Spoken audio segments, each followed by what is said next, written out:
சதித்தோம் கட்சி நான் கட்சியில் சேரும்போது ஒசூரில் சுமார் அதிமுக காரங்க கணக்கு போட்ட மாதிரி ஒரு 10 பேரோ 12 பேரோ இருந்தோம். நான் கட்சியில் வந்து தூங்கக்கூடாது. எம்ஜிஆர் சந்திச்ச உடனே என்னை ஏற்றுக்கொண்டு ஆசீர்வாதம் பண்ணி மக்களுக்கு நல்ல சேவை செய்யும் நேரில் வந்து சொல் 5 செகண்ட்ல தீர்த்து வச்சிருக்கிறேன். அந்த சொன்ன ஒரே தங்க தலைவர் புரட்சி தலைவர் சத்துணவு கொண்டு வந்த சரித்திர நாயகன் கோடான மக்களுக்கு சேவை செய்த கடல் நாயகன் உலகமெங்கு அனுப்பி வைப்பார். அன்றைக்கு போட்டோகிராஃபியும் இல்லை, ஒரு சாலம் கூட கடமையும் இல்லாத இருந்தது. வணக்கம், ஆசீர்வாதம்.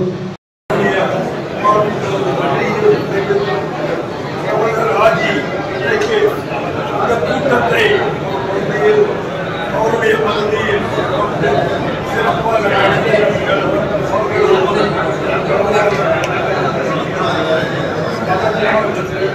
நமது தொகுதி எம்எல்ஏவும் இல்லை, மேயரும் இல்லை. வருகின்ற 26 நாம் எம்எல்ஏ பதவியை தக்க வைத்துக் கொள்வோம் என்றால் அது மீண்டும் ஒரு முறை நமக்கு மாவட்ட கவுன்சிலரும் கார்பரேட்டரும் தலைவர் பணிகளும் துணைத்தலைவர் பணிகளும் அத்தனை பணிகளும் காப்பாற்ற முடியும். அந்த பதவியை காப்பாற்றிக் கொள்ள வேண்டும் என்றால் வருகின்ற 26 மீண்டும் அதிமுக அமையும். அமைவதற்கான வாய்ப்புகளையும் நமது பகுதியில் நாம் ஏற்படுத்திக் கொள்ள வேண்டும். ஏற்படுத்திக் கொள்ள வேண்டும் என்றால் இந்த தமிழ்நாட்டில் அதிமுகவின் ஓட்டுகள் வசூல் அதிகமாக இருக்கிறது நாம் தெரிந்து கொள்ள வேண்டும். அந்த பெருமை பெற்றதுதான் மீண்டும் நாம் திமுக அவர்களுக்கு எதிராக போட்டி போட்டு நாம் எந்த சாதனையும் செய்ய வேண்டும் என்று உங்களுக்கு தெரிவித்துக் கொள்கின்றேன். அதே போல் வருகின்ற சட்டமன்ற 26 நாம் நமது வட்டத்தில் எத்தனை ஓட்டுகள் வழங்கிக் கொண்டிருக்கிறோம், நமது பகுதியில் எத்தனை ஓட்டுகள் வழங்கிக் கொண்டிருக்கிறோம் என்று சற்று ஆலோசித்து பார்த்தால்தான் நாம் எப்படி ஜெயிக்க முடியும் என்று நாம் யோசனை செய்ய வேண்டும். இது போல எத்தனையோ ஆர்ப்பாட்டங்கள் இருந்தாலும் சரி, கட்சியுடைய எந்த பொறுப்பு நாங்கள் கொடுத்தாலும் அதை செம்மையாக செய்ய வேண்டும் என்று உங்களிடம் தெரிவித்துக் கொள்கின்றேன். வாய்ப்புகளுக்கு அனைவருக்கும் நன்றி விடைபெறுகிறேன். நன்றி.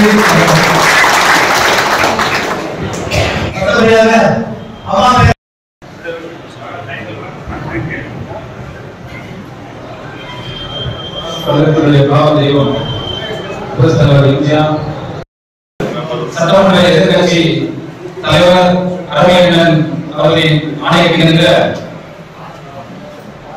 ஒசூர் மாநகர கிழக்கு பகுதியில் இந்த ஆலோசனை கூட்டத்திற்கு தலைமையேற்று நடத்திக் கொண்டிருக்கும் அன்பு சகோதரர் ராஜு அவர்களே, மேடையில் அமைந்திருக்கும் அனைத்து மாவட்ட பொறுப்பாளர்களே, இங்கு வந்திருக்கும் நிர்வாகிகளே, பத்திரிகை நண்பர்களே, இந்த ஜன்னலுக்கு பின்னாடி முன்னாடி இந்த ஆலோசனை கூட்டம் எப்படி நடந்திருக்கிறது திருத்தமாக கேட்டுக்கொண்டிருக்கிற திராவிட முன்னேற்ற கழகத்தை சேர்ந்தவர்களே, உங்கள் அனைவருக்கும் இந்த காலை வணக்கத்தை தெரிவித்துக் கொண்டு இங்க பேசுவது எல்லாமே கரெக்டா சொன்னாங்க. 2026 நம்ம எம்ஜிஆர் ஜெயிக்கணும் சொல்லி அது கூட ஒரு சின்ன உதாரணம் அரவிந்தன் சொன்னாரு. அதே மாதிரி ஒரு மூத்த தலைவர் அண்ணா சொன்னாரு, அண்ணா திமுக முன்னோர்கள் ரொம்ப கம்மியா இருந்தது, ஒரு 15 பேர் தான் 20 பேர். அவர் சொன்ன கருத்து நான் வந்து ஏற்க விரும்பல, அதை வந்து நான் மறக்கிறேன். காரணம் என்னன்னா 67 அண்ணா ஆட்சி உட்கார வச்சதுக்கு காரணமே எம்ஜிஆர் தான். எம்ஜிஆர் தந்தவர்கள் தான் நீங்க கட்சி உறுப்பினர்கள் இல்லாம இருக்கலாம், ஆனா எம்ஜிஆர் தொண்டர்கள் இருந்தாங்க. என்ன ரசிகர் பண்றோம் ஏதோ ஒரு நாம் பெயரும் துணைவர் ஆவதற்கும் காரணம் வந்து எம்ஜிஆர் தான். இல்லைன்னா வந்து காங்கிரஸ் தமிழ்நாட்டில் விட்டு இதுவரைக்கும் போயிருக்க முடியாது. அதனால நான் என்ன சொல்றேன்னா 2006 நம்ம யாருக்கு ஒரு பயம் இருக்குது. இந்த பயம் முன்னே இருந்தா 2022 திமுக வந்திருக்காரு. அன்னைக்கே தீய சக்தியை ரிமூவ் பண்ணதே 26 சட்டமன்ற தேர்தலில் எப்படி செயல்பட வேண்டும், இந்த மக்களுக்கு விரோத ஆட்சியாக இருக்கின்ற இந்த திமுகவை வீட்டுக்கு அனுப்ப நாம் எவ்வாறு செயல்பட வேண்டும், மக்களிடத்தில் நாங்கள் எவ்வாறு செயல்பட இங்க இன்னைக்கு நடைபெற்றுக் கொண்டிருக்கின்ற இந்த திமுக விரோத ஆட்சியை மக்களுக்கு சொல்லி மக்கள் புரட்சி தலைவர் எம்ஜிஆர், புரட்சி தலைவர் அம்மா, அந்த எடப்பாடி அவர் ஆட்சியை மீண்டும் மலர நாங்கள் எல்லாரும் பாடுபட வேண்டும் என்ற ஆலோசனை கூட்டம் தான் இங்க நடைபெற்றுக் கொண்டிருக்கிறது. நீங்க எல்லாம் பார்த்திருப்பீங்க, இன்னைக்கு இருக்கிற திமுக ஆட்சி மக்கள் விரோத ஆட்சி. மக்களுக்கு ஆட்சிக்கு வரதுக்கு முன்னாடி சொன்னது என்ன, பல வாக்குறுதிகள் கொடுத்தாங்க. 500க்கு மேலாக வாக்குறுதிகள் கொடுத்து இன்னைக்கு மக்களுக்கு பாரமா இருக்கிற ஆட்சியாக இருக்கிறது. இன்னைக்கு அவங்க சொன்ன வாக்குறுதிகள் எதுவுமே செய்யலன்னா பரவாயில்லை, ஆனா வந்தவுடனே இன்னைக்கு மக்களுக்கு 3 முறை கரண்ட் பில் ஏற்றிருக்கிறாங்க, மின்கட்டணம் ஏற்றிருக்கிறாங்க. அதே போல நீங்க பாத்தீங்கன்னா வீட்டு வரி, சொத்து வரி எல்லாமே ஏற்றிருக்கிறாங்க. முன்னே காலத்துல சொல்லுவாங்க, மக்களுக்கு வரி அதிகமா விதித்தா மக்களுக்கு அது பாரமா இருந்தால் அது கொலைகாரருக்கு சமானமா இருக்கான்னு சொன்னேன். ஒரு கொலைகாரருக்கு சமானமான ஒரு ஆட்சி இன்னைக்கு நம்ம தமிழகத்தில் நடைபெற்றுக் கொண்டிருக்கிறது. இன்னைக்கு எங்க பாரு கொலை, கொள்ளை, கஞ்சா, போதை பொருட்கள் எங்க பாரு விட்டு கொண்டிருக்கிறாங்க. இன்னைக்கு வந்தவுடனே இளைஞர்களுக்கு வேலை வாய்ப்பை ஏற்படுத்தி கொடுக்கிறான்னு சொன்னாங்க. அந்த மாதிரி ஒரு வேலை வாய்ப்பை இந்த ஆட்சியில் செய்திருந்தால் இன்னைக்கு கஞ்சா பொருட்கள் விற்கிறது, அதே மாதிரி கொலை, கொள்ளை, வெளிப்படையில் இந்த மாதிரி எல்லாம் நடந்திருக்காது.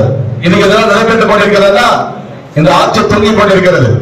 இன்னைக்கு இந்த மாவட்டத்தில் நீங்க பாத்தீங்கன்னா எவ்வளவு தொழிற்சாலைகள் புரட்சி தமிழர் எடப்பாடி ஆட்சி காலத்திலே டாடா எலக்ட்ரானிக்ஸ் வந்தது. இன்னைக்கு 15-20 பேர் வேலை வாய்ப்பு கிடைச்சிருக்கிறது. அதே டெல்டா எலக்ட்ரானிக்ஸ் வந்திருக்குது, அதுல 5-6 பேருக்கு மேல வேலை வாய்ப்பு கிடைச்சிருக்கிறது. அது ஷூ கம்பெனி வந்துச்சு போச்சம்பள்ளியில, அதுல ஒரு 10-6 பேர் வேலை செய்யறாங்க. இப்படி பல தொழிற்சாலைகள் நம்மளுடைய ஆட்சி காலத்துலதான் வந்தது. இன்னைக்கு இந்த கிருஷ்ணகிரி மாவட்டம் என்பது வந்தது நம்மளுடைய ஆட்சி காலத்துலதான். இன்னைக்கு 10 காலேஜ் இருக்குது இந்த மாவட்டத்துல. அந்த 10 காலேஜ்ல 9 காலேஜ் நம்மளோட புரட்சி தலைவர் எம்ஜிஆர், புரட்சி தலைவர் அம்மா அந்த எடப்பாடி ஆட்சி காலத்துல வந்துட்டார். இன்னைக்கு ஒரு கல்லூரி, மெடிக்கல் கலை, இதுக்கு மருத்துவ கல்லூரி வந்திருக்கிறதா அது புரட்சி தலைவர் எடப்பாடி ஆட்சி காலத்துலதான். இப்படி ஒன்னொன்னே சாதனை சொல்லிக்கொண்டே போலாம். இன்னைக்கு சொன்னாங்க நம்முடைய இளஞ்சூரன் சார், நம்முடைய சொன்னாங்க இன்னைக்கு இந்த ஓசூர்ல பல வளர்ச்சி பணிகள் செய்திருக்கிறதா அதுக்கு விட்டுட்டவர் நம்முடைய புரட்சி தமிழர் எடப்பாடியார். அவர் ஆட்சி காலத்திலே அவர் அவ்வளவு நம்மளுக்கு சப்போர்ட் பண்ணதுனாலதான் நம்மளுடைய அவ்வளவு வேலைகள் செய்ய முடிஞ்சது. இன்னைக்கு நம்மளுடைய 2016ல ஓசூர் மக்கள் நம்மளுக்கு 24,000 ஓட்டு வித்தியாசத்தில் வாக்களித்து நம்மளுக்கு அம்மாவுடைய ஆட்சியில நம்மளுக்கு எம்எல்ஏ நம்மளை அனுப்புனாங்க. புரட்சி தலைவர் அம்மா கேட்டாங்க, இந்த ஒசூர் தொகுதி நாம இன்டர்வியூ போயிருக்குது, இந்த ஒசூர் தொகுதி ஜெயிக்கிறது இல்லையே, ரொம்ப நாளா அது தேசிய கட்சிகள் தானே ஜெயிக்கிறதுக்கு வாய்ப்பு இருக்கிறாரு கேட்டாங்க. நான் சொன்னேன், அம்மா கண்டிப்பாக 2011 ஜெயிச்சிருக்கோம். அன்னைக்கு நம்ம சீட்டு நம்ம அலையன்ஸ் கொடுத்துட்டீங்க. 2016 சொன்ன இந்த மாவட்டத்துல அதிகமான வாக்கு நம்மளுடைய ஓசூர்ல தான் கிடைக்கலாமான்னு சொன்ன அம்மா சிரிச்சுட்டாங்க. அம்மா சிரிச்சுட்டு சொன்னாங்க, ஏதோ சொல்றாரு தம்பி, அது ஏன்னா எல்லா தொகுதியும் நம்ம கொடுத்தாங்க, அம்மா நம்மளுக்கு அது வாய்ப்பு கொடுத்தாங்க, சரி போன்னு சொன்னாங்க. ஆனா அம்மா ஒரு 8 நாளுக்கு முன்னே நம்ம டிவில ஓடுது, ஓசூர் வந்து பின்தங்கி இருக்குது, 1% 2% பின்தங்கி தான் இருக்குது, ஜெயிக்காதன்னு சொல்லிட்டு. அப்புறமா அம்மா சொன்னாங்க, பூங்கோட்ரமுக்கு கூப்பிட்டு சொல்லி, பூங்கோட்ரம் என்ன கூப்பிட்டு சொன்னாங்க, எப்பா நீ இந்த மாதிரி அம்மா கிட்ட ஓசூர் அதிகமா மாவட்டத்துல அதிகமான்னு சொன்ன பையா சொல்லிட்டு போயிருக்கிற, அம்மா உனக்கு ஒரு வார்த்தை சொல்லு சொன்னாரு. இல்ல ஜெயிக்கிறேன்னாரு.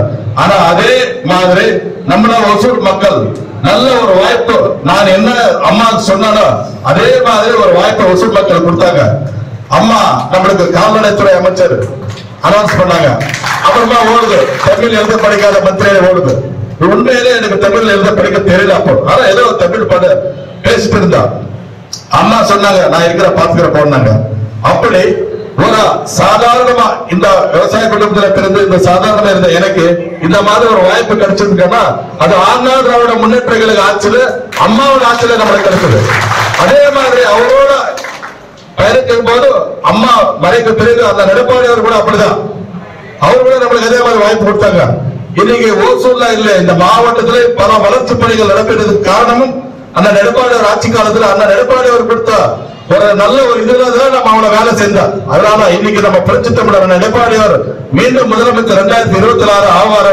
கண்டிப்பாக அந்த வாய்ப்பை நாம் பயன்படுத்தி நீங்க இன்னைக்கு பார்த்திருப்பீங்க, எவ்வளவு மந்திரிகள் மாத்திட்டு இருக்காங்க. இந்த மாவட்டத்துக்கு ஒரு மந்திரி கிடைக்கிறதுக்கு வாய்ப்பே இல்லை. இந்த மாவட்டம் நல்ல டெவலப் வளர்ச்சி அடைந்த ஒரு வாய்ப்பே இல்லை. ஆனா எங்கோ இருந்தா எனக்கு ஒரு வாய்ப்பு கொடுத்த இந்த ஒசூர் வளர்ச்சிக்கு ஒரு வாய்ப்பை ஏற்படுத்தி கொடுத்த இந்த அதிமுகவை மீண்டும் இந்த ஒசூர்ல நாங்க எல்லாம் இது பண்ண வேண்டும். அதுக்கெல்லாம் நீங்க எல்லாம் பாடுபட வேண்டும். அதுக்கு நாம் என்ன செய்ய வேண்டும்? அனைவரும் இன்னைக்கு நம்மளுடைய பகுதி கழக செயலாளர், கிழக்கு பகுதி கழக செயலாளர், பாசத்துக்குரிய சகோதரர் மாற்றமிக நம்மளோட பகுதி செயலாளர் ராஜா அவர்கள் இந்த கூட்டத்தை சிறப்பு நான் சொன்ன இன்னும் 8-10 நாள்ல இந்த கூட்டத்தை ஏற்பாடு செய்திருக்கலாம். ஆனா அவர் இமிடியேட்டா 3 நாள்ல இந்த கூட்டத்தை ஏற்பாடு செய்து இன்னைக்கு இவ்வளவு கூட்டத்தை இவ்வளவு பேர் கூப்பிட்டு வந்து நம்மளோட முன்னாடி நிற்க வச்சிருக்கிறாரு. அதுக்கு என்ன காரணம்னா அவ்வளவு பாஸ்டா இருக்கிறாரு. அவரு நம்மளுக்கு புதுசா தான் வந்தாங்க. ஆனா புதுசா வந்தாலும் அவரோட இது ஸ்பீடு பார்த்தா நம்மளுக்கு கண்டிப்பாக அவருடைய இது வந்து நம்மளுக்கு ரொம்ப சாதகமா நம்மளுக்கு இந்த ஓசூர்ல நல்ல ஒரு வாய்ப்பு இருக்குது. அந்த வாய்ப்பை இங்க இருக்கிற எல்லாரும் பயன்படுத்திக்க வேண்டும். அவரை ஃபாலோ பண்ண வேண்டும். நம்மளுக்கு கட்சிக்காரங்க எல்லாம் ஃபாலோ பண்ண. ஏன்னா கட்சி என்பது நம்ம அறுபத்தி சொன்னார் அவரை பத்தி இப்படி ஒரே வாட்டி ஒரே மாதிரி இவ்வளவு பேர் கூப்பிட்டு அதுக்கு ஒரு இது இருக்க வேண்டும். அந்த இது வந்து நம்ம ராஜி கிட்ட இருக்குது. அந்த ராஜி வந்து நம்மளுக்கு கண்டிப்பாக இந்த பகுதியில அனைவரும் அரவணைத்து நல்லா ஒரு வேலை செய்ய வர நல்ல ஒரு நாயகன் நம்மளுக்கு இங்க கிடைச்சிருக்காரு. கண்டிப்பா அவர்கள் இது பண்ண வேண்டும். இந்த கூட்டத்தை சிறப்பாக ஏற்பாடு செய்யறதுக்கு உறுதுணையாக இருந்த இந்த அவைத்தலைவர் நடராஜ் அவர்களுக்கும், துணை செயலாளர் நவீன் அவர்களுக்கும், மற்றும் பொருளாளர் ஜெகன் அவர்களுக்கும், இணை செயலாளர் வசந்த் அவர்களுக்கும், மாவட்ட பிரதிநிதி பாரதி அவர்களுக்கும், மற்றும் மேல்மை பிரதிநிதி அச்சி அவர்களுக்கும், மற்றும் இந்த கூட்டத்தில் கலந்து கொண்டிருந்த நம்முடைய ஒட்டக்கழக செயலாளர்களான மோகன் அவர்களுக்கும்,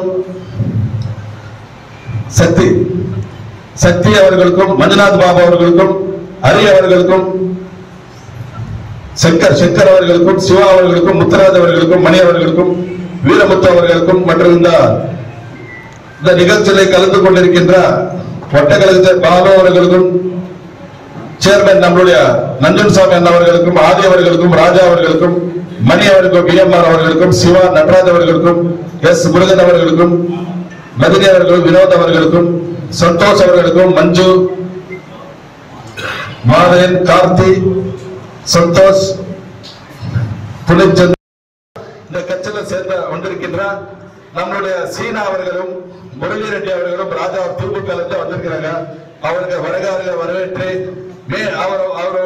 அந்த வருகை வந்து நம்மள எடப்பாடி அவர் மீண்டும் முதலமைச்சராக ஒரு வாய்ப்பு என்பது சொல்லி வாய்ப்புக்கு நன்றி கோரி மீண்டும் அனைவரும் பாடப்பட வேண்டும் என்று சொல்லி வாய்ப்புக்கு நன்றி கோரி விடைபெறுகிறேன். நன்றி, வணக்கம்.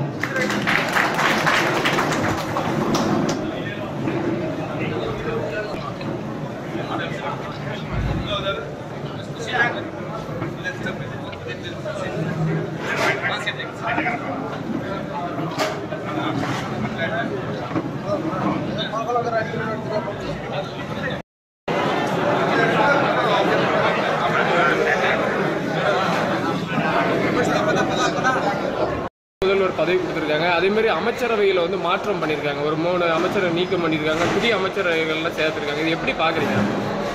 என்ன அது வாரசு அரசியல் தானே. வாரசு அரசியல்ல ஸ்டாலின் பிறகு முதலமைச்சர் கிடைச்சது, அவர் பையனுக்கு துணை முதலமைச்சர் கிடைச்சிருக்குது. இது வந்து மக்கள் ஆட்சி கிடையாது. இது வாரசு அரசியல், குடும்ப அரசியல். அதுதான், வேற ஒன்றும் இல்லை. இப்போ அதே நல்ல ஒரு அரசியலா இருந்தா அதுல மூத்த அரசியல்வாதிகள் நிறைய பேர் இருக்கிறாங்க. அதுல அவர் கொடுத்திருக்கலாம். ஆனா மூத்த அரசியல்வாதிகள் நிறைய எல்லாம் இதா இருக்கிறாங்க, ரொம்ப கஷ்டமா இருக்கிறாங்க, பேசுறதுக்கு ஒண்ணுமே இல்லாம இருக்கிறாங்க. எல்லாம் ஏதோ போயிட்டு இருக்க தவிர ஒன்றும் இல்லை, எல்லாம் குடும்ப அரசியல் தான். அவங்களுடைய கூட்டணி கட்சியிலேயே வந்து விடுதலை சிறுத்தைகள்ல கடந்த வாரம் ஒரு பேட்டியில வந்து ஒரு நிர்வாகி சொன்னாங்க, இந்த மாதிரி 4 வருஷமா தான் இவர் ஆட்சியில் இருக்காரு, அதுக்கு முன்னாடி சினிமாவில் இருந்தாரு, இப்ப உள்ள வந்தவருக்கு உடனடியே துணை முதல்வர் கொடுக்குறாங்க அப்படிங்கிற ஒரு கருத்து சொன்னாங்க. அரசியல் இதே இல்லை அவருக்கு அந்த வாய்ப்பு கிடைச்சிருக்குதுன்னா அது ஒன்லி பிகாஸ் ஆஃப் இது வாரிசு அரசியல் தான்.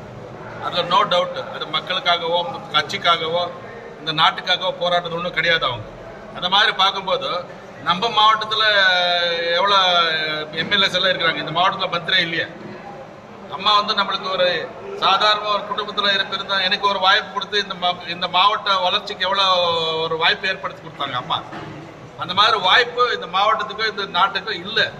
அது அவர் குடும்பத்துக்காக தான் இருக்குது என்பதை சொல்லி முடியும். சமீபத்தில் வெளிவந்த இப்போ அமைச்சர் வந்து இப்போ ஜெயிலுக்கு போயிட்டு வந்திருக்காரு, அவருக்கு திருப்பி பதவி கொடுக்குறேன்ட்டு அதே அமைச்சரவை அவர் வந்து கடலூர்ல பேசாத பேச்சு இல்லை. யாரு இன்னைக்கு இருக்கிற முதலமைச்சர் ஸ்டாலின் அவர்கள் அவரை பத்தி பேசாதது இல்லை, அவரை பத்தி குற்றம் சாட்டாதது இல்லை. இன்னைக்கு அவர் குடும்பம்ல ஒரு நண்பராக இருக்கிறார். இன்னைக்கு